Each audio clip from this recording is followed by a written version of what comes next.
My guest today always wanted to be the best, the hippest player around. He kind of succeeded with that. He was a bit of a late bloomer, but he overtook that later on. His playing is just so delicate, and he has influenced many players. Welcome to this episode, Alan Hinds. Well, thank you for having me. It's nice to be here. It's nice to be here in my own house. Yes. With a stranger with all those weird gears that up here. No, it's all good. Thanks for having me. Yeah, sure. Hey, how are you doing? I'm okay. I'm dealing with our politics, and like my mother.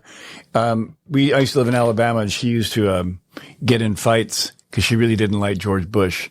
And she'd get in fights at the local Walmart with the cashier. I go, Mom, what are you doing? But I can understand that 'cause I'm older now, and the politics and the lies and people who don't care about social networks. I'm pretty liberal, so I like a lot of the policies that, John Kennedy or Biden. There's my cat, by the way. Hi. Hey, Boo.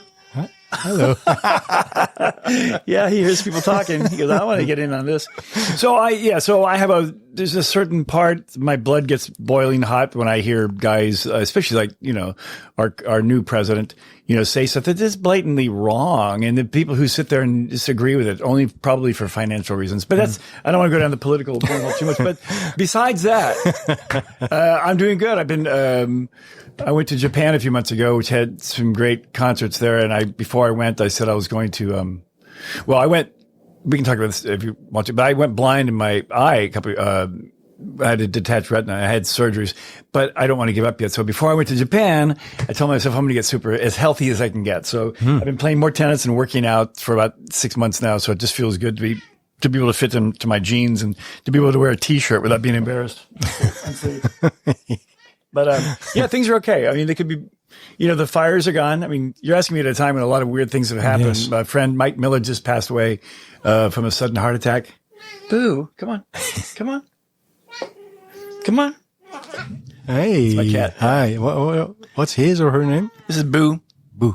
It's named after a character in To Kill a Mockingbird. Oh. Kind of a famous movie, or a famous book by Harper Lee. She's from Alabama, actually. But one of the characters' name was Boo Radley, and so this is Boo. And he's old, and he just lost his best friend. I had another cat who just died, so he's a little bit lonely and needs some loving on a regular basis. And he's very talkative. Hey, it's funny. I just only asked you how are you doing, and I think. Oh, are we done? Are we done with it? I'm sorry. I had a lot of coffee, so I'm. Hey, you said I'm trying to live as healthy as possible. How does that affect your playing? Or does that affect your playing? I don't know. One thing that does affect my playing. I mean, I used to. We played the baked potato mostly, here, and we would always do shots of tequila and have a martini or whatever, and think that we were playing and opening up and getting looser. But lately, I've been drinking less and less, and I've realized that you can be just as creative, if not more, when you're sober. Mm-hmm. So, being healthy affecting your playing, I don't know. You generally have more energy, I think.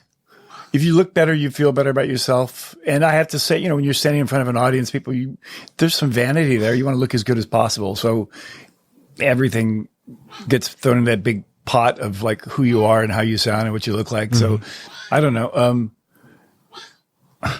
It's just some good sound bites. Yeah, exactly. In this episode. But no, I guess it does. I don't think it must be a little more indirectly because that doesn't affect my love for music or how I practice or anything like that. I still practice like I eat. It's weird. I was thinking about this the other day. Yeah? It's like I don't force anything. I don't.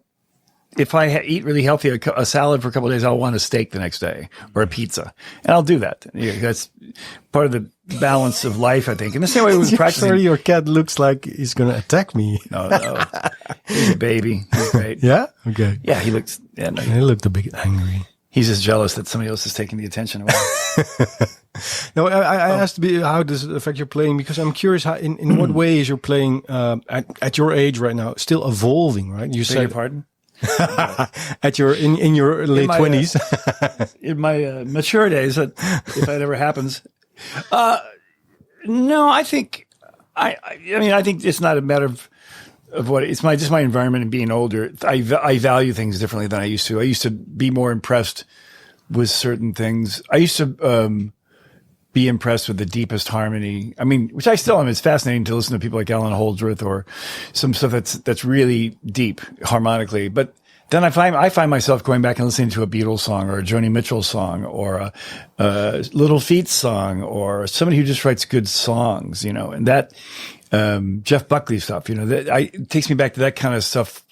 I mean, I always end up revolving back to something that's much more, organic, maybe is the right word for it, less cerebral, more of a feeling, soulful type of feeling. But has that changed in the last? Yeah, I think the older I've gotten, the more I appreciate that. I mean, I think it's a harder project when I give it to my students at Musicians Institute, where I still teach, or I do a lot of Zoom lessons. I'll say to them, well, if you want to write a song, if I were to give you a project for composing or writing, I would say, instead of giving you like 15 chords, try to write a good song with 4 chords. And that's actually more of a challenge. I mean, you can write a song with 4 chords, but to not make it corny or predictable.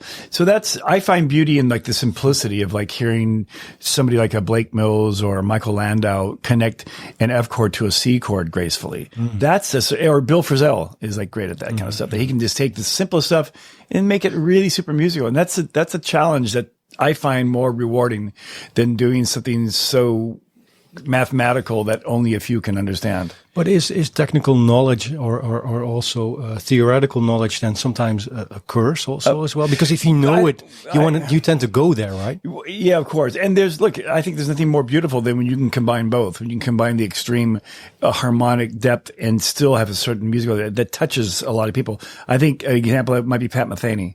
He's always been one of my favorite guys. I met him briefly, he was a little short with me, but that's another story. He was, I don't care. He's still, to me, musically, he appreciates the power of being able to connect with somebody with the fewest amount of notes, and I really appreciate it. There's a guy named John Leventhal who I like a lot, who's married to Roseanne Cash. He's a big producer. Same way. He knows just playing an acoustic guitar, and you think, oh, that's simple. He's just playing a G chord and a C chord. But the way he's doing it and his time feel and the touch. And that's why I liked it. But Jeff Beck. Jeff Beck wasn't an Alan Holdsworth thinker, but he just could appeal to the deepest jazz guy. Wayne Shorter, a great saxophone player. He appealed to me not because of the difficult stuff he did, but because of how beautiful his phrasing. He can make like 2 notes feel in the right place at the right time. So that's kind of that's less of a mystery as far academically, but it's more of a mystery when and how you'll use it. And if you're a musician who's ever played much live, you know the feeling of when you get when you feed off the energy of the audience, when you know you're connecting, and that's the most gratifying feeling in the world. And I have a really good band right now, and it's, my music is still kind of in the middle there where I don't know where to go with it, because it's not, Robin Ford billed himself as a blues guitar player years ago, and that put him in the whole new category of blues. Every blues festival in the world wanted Robin. Like guys, blues is easy to compartmentalize and to label. And fusion, my stuff's not really fusion like Scott Henderson stuff, because it's not that heady, not that deep harmonically. So what is it's instrumental pop? Well, it's not smooth jazz. That's instrumental jazz too, but my stuff's definitely not smooth jazz. It's not Kenny G, I hope. I mean, no offense, Kenny. Hey, I want to go back. I said you were some sort of a late bloomer, right? I didn't start. I started late doing my own thing. Because your first album was recorded when you were already in my 40s, late 40s, right? Yeah. Well, I came out when I came to LA. I was like 28 years old in '85, and all that I was thinking about in life was playing guitar. I was starting to be able to learn Larry Carlton solos, and I could figure out. I could figure out I could have a good ear, but I didn't really know what. I wanted to know what they were thinking about. How did they do that? So that's why I studied music at MI at Berkeley for a short time. And then at that time, everybody was just trying to be the best guitar player they could be. We were all chasing Scott Henderson and Alan Holdsworth and John Scofield and Mike Stern. Those guys were the guys we all tried to emulate or try to at least understand. And a goal was set there. But then afterwards, this was before smooth jazz really became Kenny G smooth jazz, and there was a lot I auditioned for bands. They used to have auditions at Musicians Institute, and I got several of the auditions I went for. So I started touring with different bands, and one led to another. And before you knew it, there was like, I did 15 years of playing other people's music, 20 years of doing tours, which is great. I'm grateful. Randy Crawford is a wonderful singer. She's great. But she took me all over the world, Australia, South Africa, all through Europe. But I was playing other people's music. And hers, how did that feel at that time? Because did you realize like, okay, it's great and it's an opportunity, but at the same time, your own creative process, got pushed back a bit. Right? That's right. Well, not from Randy so much, because she's such a great artist, and her music, a lot of it was Joe Sample stuff. So some of it was pretty challenging to play. I mean, but the cool thing about Randy is that it was a way to travel the world for 20 years. And we played the best venues in Lugano, Switzerland. And she didn't like to travel and work. She liked to get there and like rest and get over jet lag and have some meals. So we had all these days off in Rome or wherever we were, so we had a great time with her. But what really discouraged me, what really pushed me towards, doing my own thing was do all the smooth jazz stuff. Cause I was pretty much every weekend, I was leaving LA and flying to New York or Chicago or Florida or Texas to do smooth jazz gigs with these saxophone players. And I was a sideman. I was hired with other guys, and sometimes I would like make fun of. I mean, we didn't really respect the music that much, and looking back on it, maybe I was a little bit arrogant or a little bit snobby because I was just going, man, this music sucks. I remember example this to any musician will I said that. I thought the flame was flashing, and most musicians will relate to this. I mean, it was like back then, people would print out the music charts on a computer, and some of the early charts were, chart writing was so. This one guy gave me a song. It was like 4 pages of D minor, and in the middle of the third page there was one measure that said B flat A minor. This was like smooth jazz. Mm-hmm. I kind of like think about it like that. It's like really, you need to write a chart for this? And it was just like. The music was mindless, and I was a bad team player. And I probably burnt some bridges in that world, which is okay, because I don't have a lot of respect for it. I don't listen to it at all. And I remember thinking to myself, God, I have some better songs than this, and progressions that I've worked on.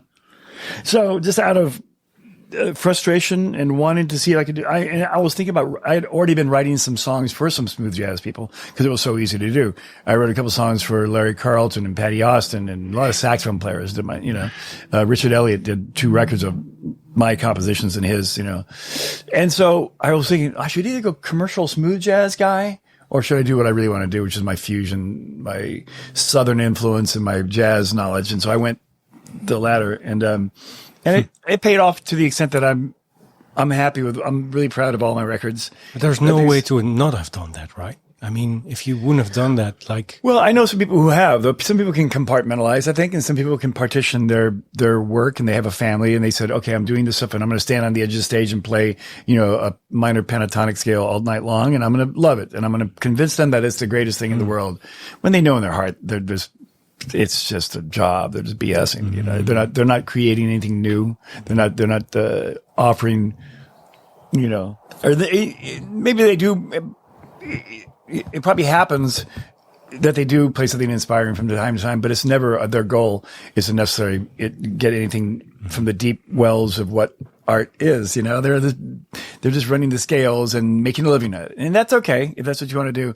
But I couldn't do that. So I've had more success in that I have a reputation as a writer and a guitar player than I do financial success. Cause I think I'm hard to, and this is the point I guess I was getting at in a long-winded way, is, I'm a hard sell because promoters don't know they said, what are you, fusion Scott Henderson guy? Are you a blues guy? Are you a smooth jazz guy? And I'm kind of neither of those. I'm kind of, and my band, when you come out on Thursday night, you'll see what I mean. The band is, really diverse too, but really deep harmonically when we want to be. And it's, and the combination is, well, it's always, the intention is always to get to that place where you're playing something inspired that the audience can relate with. Mm-hmm. And that means 2 notes played at the right time, then that's what it is. If it needs more complex stuff at the moment, then that's it too. Mm-hmm. Yeah. I don't know if I'm saying this right. Yeah. There's this connection you get when the whole thing that drives me is that, interaction with your audience when you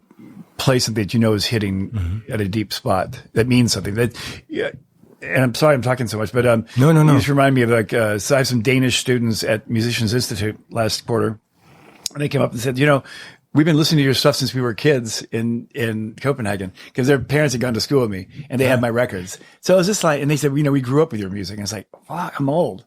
I'm old, but it felt good. At the end of the day, whether I'm rich or poor, if I've affected somebody in a positive way, because that's how music means so much to me.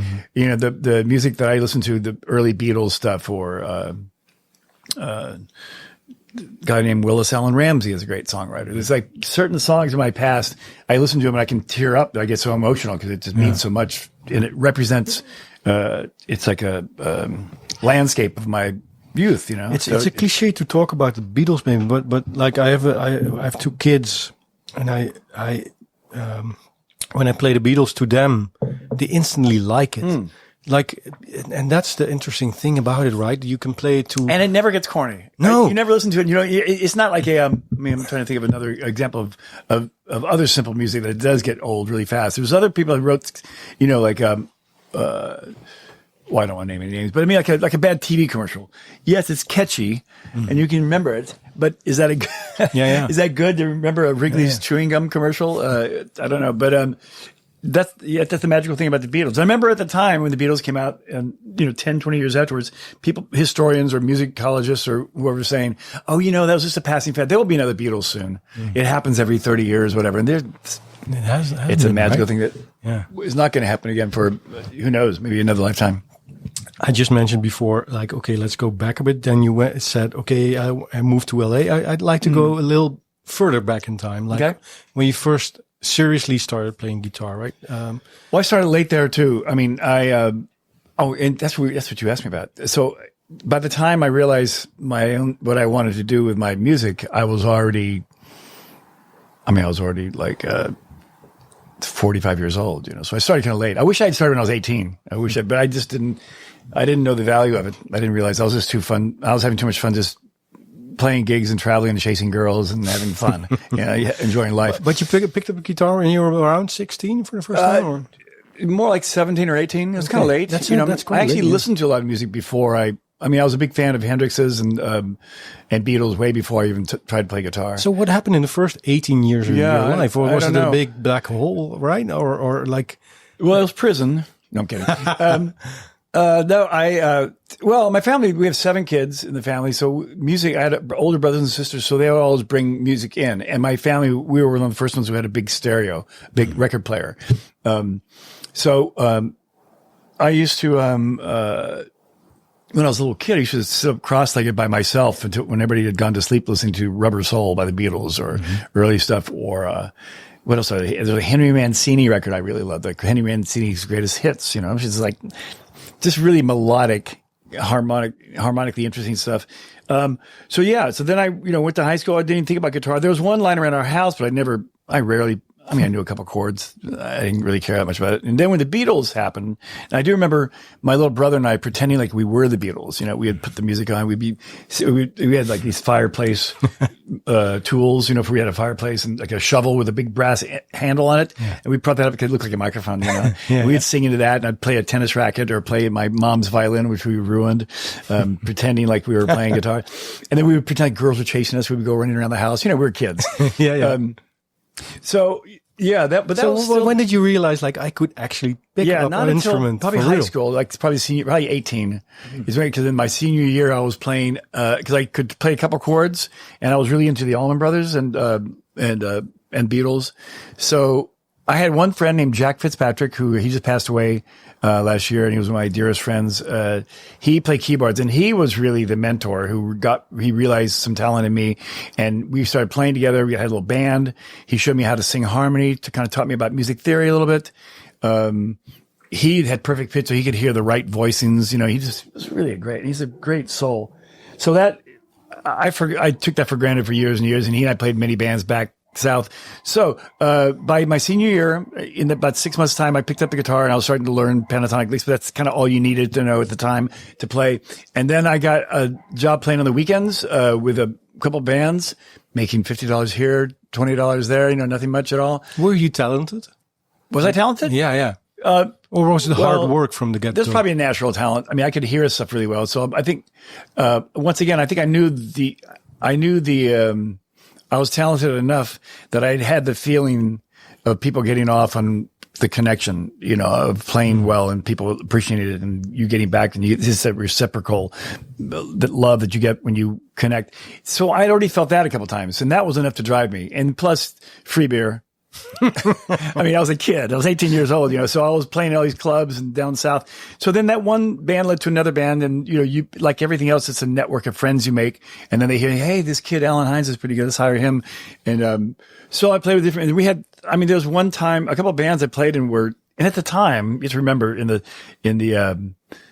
70s, and, when I got out of high school, we could play the vast differences, the kind of music we'd play a Steely Dan medley, we'd do a Chick Corea song, we'd do a Dixie Drake song, then we'd do a Beach Boys medley. Mm-hmm. I mean, it was so diverse, across every spectrum of music. Then we'd do a B.B. King song, then we'd do, we were able to throw all this kind of weird stuff. We'd do a King Crimson song, and people accepted it at the time because there was no everybody's so open and I got in one better band. All of a sudden I was making plenty of money where I could, This was still in Alabama. This was still in Alabama. So, and we got to be pretty famous. I mean, as famous as you can get on that local scene where we had a semi truck, like a huge truck and 4 guys setting up our stuff for us and sound men. And we just kind of show up with our parachute pants and our mullets and go on stage and life was great. But we were playing cover stuff, but it was a great learning experience for like 10 years. I was in clubs playing 4 hours a night, 6 days a week, for 10 years. That'll get you shut up. So and because the music was so varied, I learned how to play some reggae stuff. I learned how to play That's maybe what made the R&B Beatles stuff. Beatles also so good, right? That they made their miles on stage, right? In Hamburg. Oh, that probably, yeah, the chemistry they had with each other, they knew what to expect. Yes. That's really important. That's why I love the band I have now.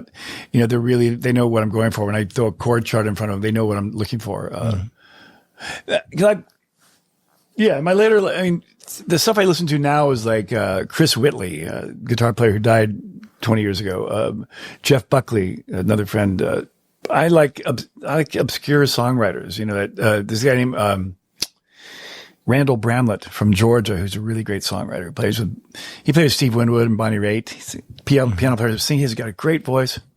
So yeah, even though I still appreciate the blowing that you do and you have to think and the connection you have to make when you're playing instrumental music, to me still it's like my goal in life is to at some point write a song that has good lyrics, that means something, that tell a story, and also has good musical stuff happening behind it. Mm-hmm. That's a true combination of all perfect storm of all talents, So at what point when you were in Alabama in that scene did you realize I need to get out of here, I want to make a step forward, so to say? Well, like I was saying, at the time we were able to play we were able to mix up. You can't do that much anymore, but at the time we were able to mix up everything. We were able to do a Stevie Wonder song, then a Chick Corea song.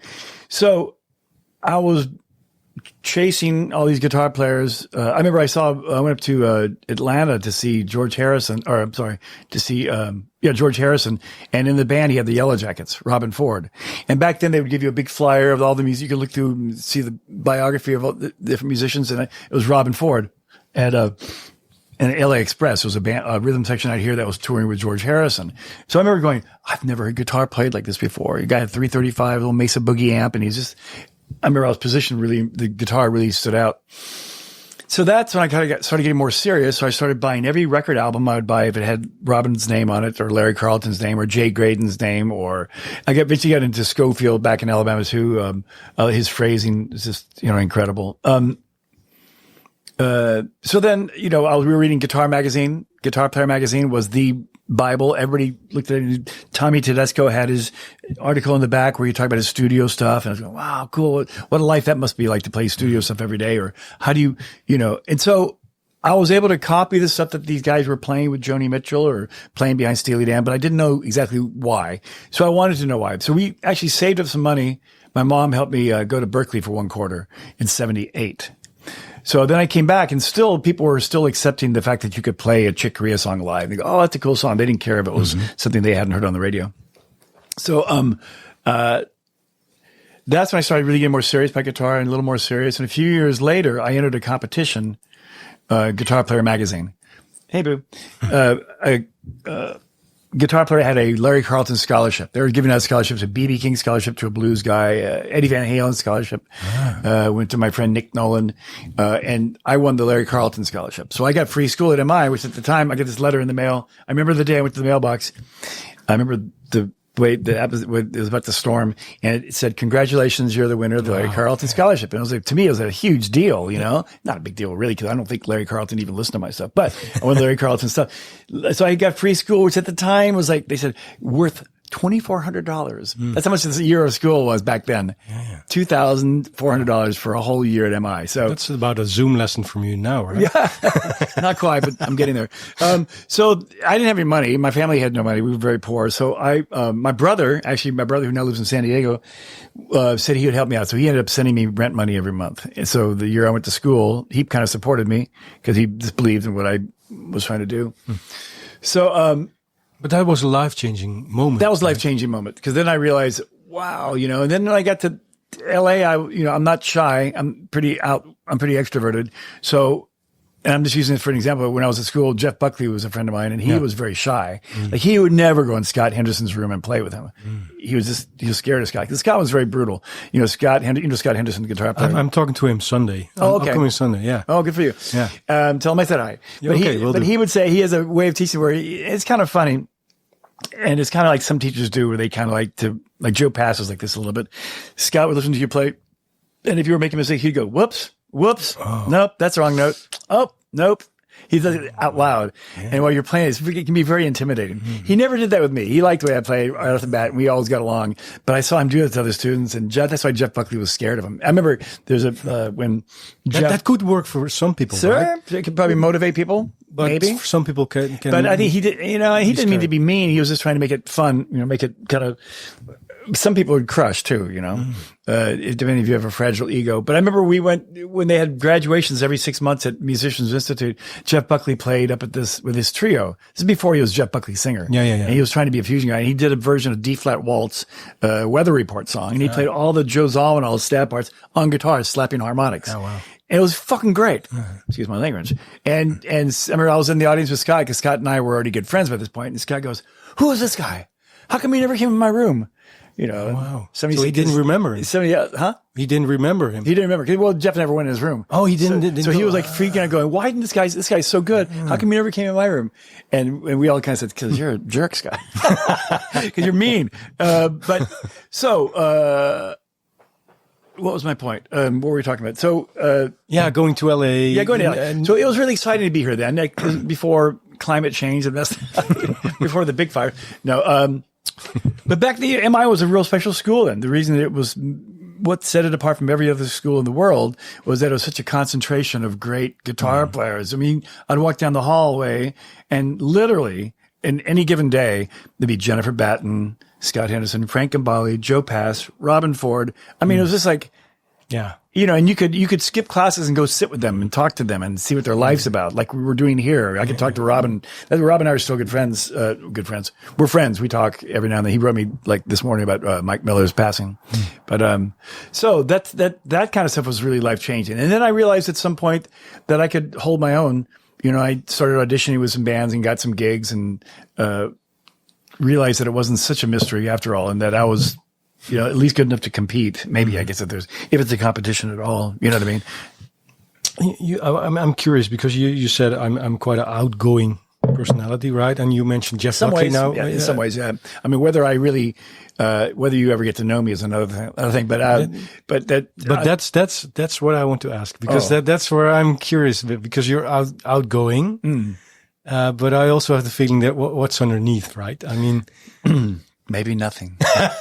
No, but like, is that also like, how should I ask this? Like, sometimes if you, for instance, are an easy talker, then it's also a way of maybe putting the rest in the shadows. I see what you're saying. Sure. Is that the case or not? Maybe. Well, I think it's a survival tool. Yeah. That maybe to cover up some other depression or thoughts or moods or feelings. You know, you present yourself in a certain way. I think everybody does that to some extent, but you put on the face that you want to put on, and that means you learn, you understand what empathy is or what a sense of humor is or whatever. And that becomes who your personality is, I mean, I'm trying to think of, yes, Boo, you know all about this. So yeah, I'm sure we all have our little, dark side that. But has that helped you? That's sure. Maybe what I want to ask. I think it should be anyway. It should be a life ambition for anybody to try to become a better person. And that's what it kind of comes down to. We have these thoughts. And you go, why did I do that? So it's kind of like a lot of it's reverse engineering, like you're trying, a lot of times, even like in lessons when I'm trying to explain theory or some kind of scales to a student, sometimes I have to go back and, why do I think this way? Why do I do this way? And it's the same way with your personality and relationships. I mean, I'm lucky I have a lot of friends, and I have some friends that are really close friends who know me really well. Like when I had my depression, my time a few years ago with all the things that happened to me, they could see that I was a little bit wobbly, and they kind of came to my rescue. But I think everybody's that way. I think everybody has and you might have some little, I don't know, fetishes or little quirks or things you like on the side, or whatever. And that's all okay, as long as it doesn't harm anybody else, I mean, I'm trying to think if I have any. Yeah, because you mentioned Jeff Buckley, he was so shy, right? And I can imagine maybe in some way it helped him. Responsible for his art. Yeah, he was probably able to go very deep within himself, right? He was a deep guy. I mean, he had a great sense of humor. That's what we all get along, because we all both like Led Zeppelin a lot, which you can actually hear in his music. You can hear a lot of my music in a different way. I like to layer guitar parts. So I also have like some other 4 guitar parts going on, which is, I'm sure I got that. Well, because I can't play keyboards, but also because I got that from listening to Led Zeppelin. But yeah, I'm sure that's true with a lot of artists. I mean, they're probably very, I'm trying to think of another example. I met Jeff Beck once, and he was really outward. He was very extroverted, but so maybe, I don't know. Everyone's different, It all manifests itself differently. I think whatever your inner struggles are, you either learn to control them in a good way or you don't control them, So, how does music help you to because you mentioned I had a rough period in my life. Yeah. You told me before this interview started you lost your daughter to 2016, right? Which is, I can imagine, on an emotional level, something you probably have felt things you never felt before, right? And sure. Were you able to canalize it in a way in music as well? Well, sorrow and depression definitely push you in a certain direction. As far as, what I tried to do. I mean, like I said, I had really great friends that helped me out a whole lot. That was a big thing. But I realized that it was I didn't mind talking about it because it was kind of good therapy. And then I realized in the big picture thing, I mean, it's pretty selfish of me to get totally consumed with my own struggles when there's so much. I have so many friends that have been through worse. I had a friend call me actually right after my daughter died, and she goes, I lost 2 of my daughters in a car wreck. Can you imagine that? It's like gone like that. So then I realized, I should just be thankful for what I do have. And the good friends and the music that I have, I don't dwell on it. It's inevitable that you're going to be depressed about stuff like that. And you wonder why, and could I have done something different? And all this stuff comes into play. But, you still got to make the best of what you got now. But it does affect you. I'm sure it does. Because music is about emotion, yeah, right? And I know. if you tap into this new Well, there's a song I wrote feeling. for my mother. I know there's a song I wrote for my mom called Waltz for Tina that sometimes I would tear up when I was playing live. Just because I'd said, this is somewhere deep inside I was going, this song was written for her. And, we were pretty close. And sometimes, and that song is still, we do it on our show live because it's a really fun song to play. Fun song. So yeah, there's certain songs that certain sections I write them, and if they're emotive, if they cause you to feel melancholy or whatever, that was the intent. Because that's pretty much where it was coming from. If that makes sense. Yes. So your latest album is called The Good Fight. Yeah. Is that title and also that song, does it have to do with this story? Yeah. Of course. And actually this is, so we recorded the record in 2019, actually. Already done. Yeah, okay. But I had a friend of mine named Jay Marciano, who is the CEO of AEG, a huge promotional company like Live Nation. They promote Taylor Swift and Elton John and the Stones.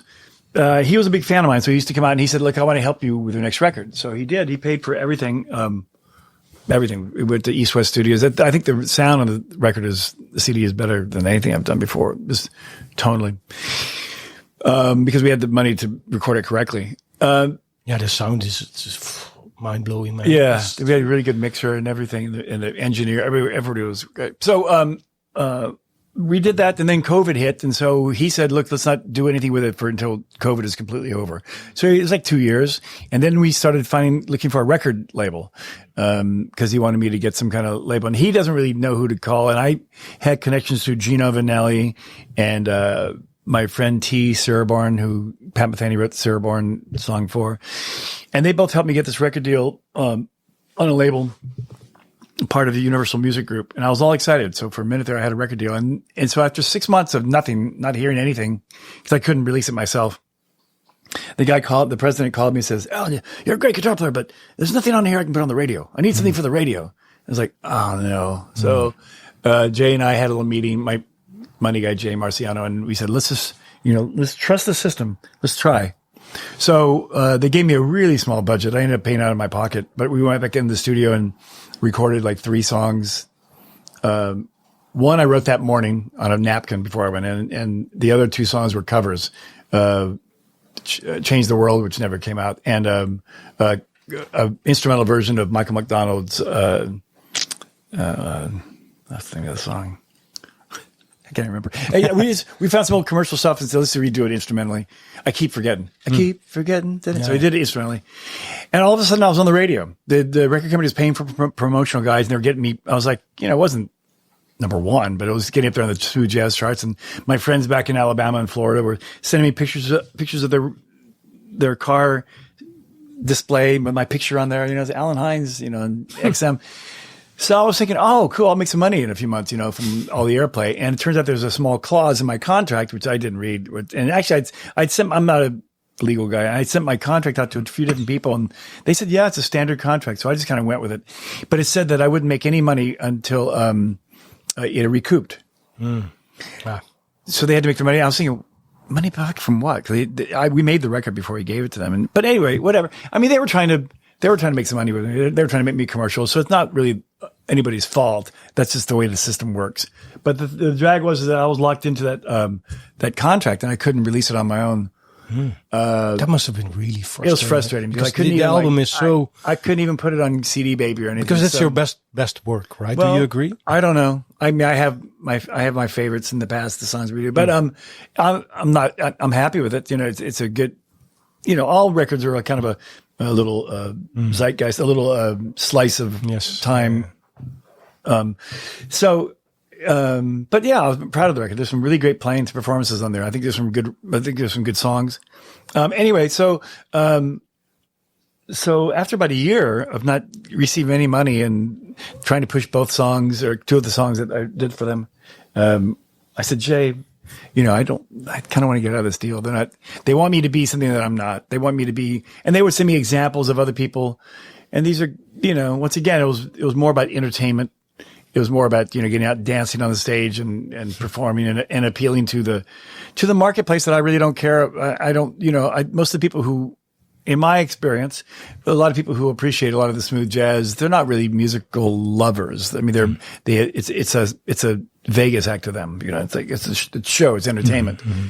Music is almost like secondary. So I just didn't want, I know that scene. Having done that before, the smooth jazz scene, I just didn't want to be part of that scene because I didn't really philosophically really agree with a lot of those people in smooth jazz world. That's just the way it is. And so finally Jay called him up and we got out of I signed the contract releasing my CD back to me. They kept the commercial songs, so they're probably still on the radio someplace that I'll never get paid for. Those guys they were nice enough to me. It's a business, and that's what they do, and that's what I didn't want to do. So so just in the last few months, I was able to release the record myself and release it. I still don't have distribution anywhere. Jimmy Haslip is trying to, the bass player of Yellow Jackets is trying to. Saw him with Osnoy a couple of months ago. Oh, he's great. Yeah. He's trying to help me get a record deal like in Europe and get distribution of some sort. But so far nobody's really. If you because you're teaching at the Musicians Institute, if you compare how the school is built now to when you were there. Are players being made more aware of the business side of it all? Probably. Than before? Yeah, I think so. I mean, I don't really know I'm not hands on that. I just kind of go in for my couple of days and I get out of there. I love teaching. I don't like a lot of the politics of it, but I think, I know that for a fact the guitar enrollment is way down. I mean, compared to what it was all guitar players for many years, and it was guitar players, keyboards, and singers. And now I think the biggest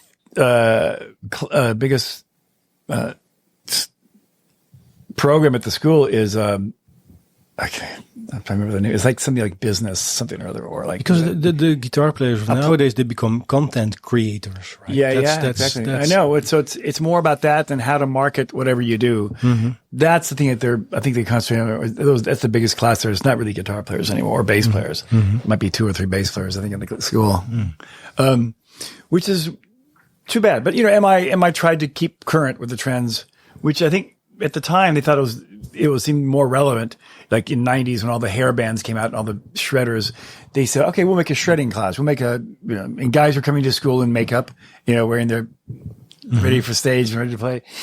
And I guess that's all important too. But, in the long run, I think the school lost its identity of what it was. I mean, it's still, Scott's still there and I'm still there and there's still some good stuff there. And I love the students. The students are it's fascinating to me to meet an 18-year-old student from China who's like completely different world than I know. It's 2 generations later and it's like in a different side of the planet. And they're totally beautiful and they're open and they're smart and they work hard and they appreciate the good stuff. That gives me faith for the future of the world, especially after the elections today. Okay. Politics, pause. Yeah, no, we're not going to go there. About the future, because in another interview you mentioned I might want to go back to Alabama at one point, live in the countryside. Well, because LA can be, it can be inspiring, I can imagine, but also demanding in a way, I suppose, right? Oh, I like it here. I think I don't know if LA is the best city to grow old in. I mean, if you have like tons of money, you can shelter yourself off. You can live anywhere. But and LA is fun for the diversity. But as far as when you get older, I'm kind of thinking about when I wake up, I want to go play a little tennis. That's what I do. I play a lot of tennis still. So, but I kind of want to just sit around and play guitar on my porch. Yeah. It's kind of it sounds like a good plan to me. Are you really going to do that? Is that a concrete plan or? I don't know. I mean, if I had enough money, I'd probably buy a house there and keep this house here. That would be nice. But right now it's kind of a pipe. I'm still young. I'm only 68. You seem really, really young. No, I'm not kidding, dude. Like an immature kid, right? Well, I mean, I don't want to give up yet. And, you got to try a little harder to keep in shape. I think when you get older, and keep healthier. But it's okay because the benefits are good. I mean, I still like to play tennis every day and I still, but the older you get, the fact that I've done so many CDs, it's like, I feel like, okay, I don't know if I need to compete anymore. I'm not really trying so hard to be this or that. I'm just going to be who I am. Thank God I have a good enough reputation or enough, I don't know if I'm saying this correctly. If I have enough platform, I have enough, I've done enough stuff where I can kind of, I don't feel so competitive. I still want to write music and I still want to play guitar live because I love doing that more than anything.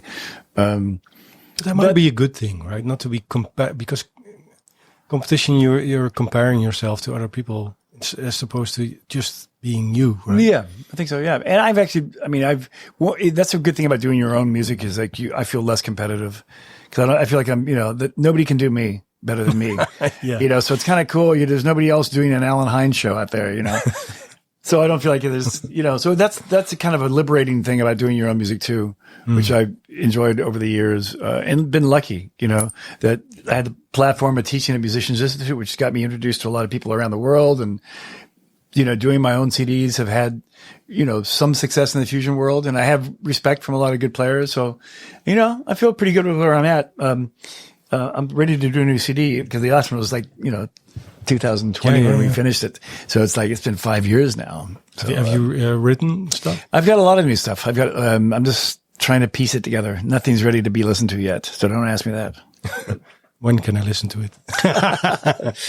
Hey, Alan, it was a joy talking to you. Cool. You're probably going to play guitar later on, so I'm really thrilled. Okay. You asked me before this, can I have the guitar in hand? But because when I fiddle, it's like, if there's a phone in front of me, I'm going to be checking my messages. And if there's a guitar in front of me, I'm going to be want to play my guitar. Well, I do that a lot when I'm giving lessons. I'm explaining stuff, but I'm kind of always noodling in the background.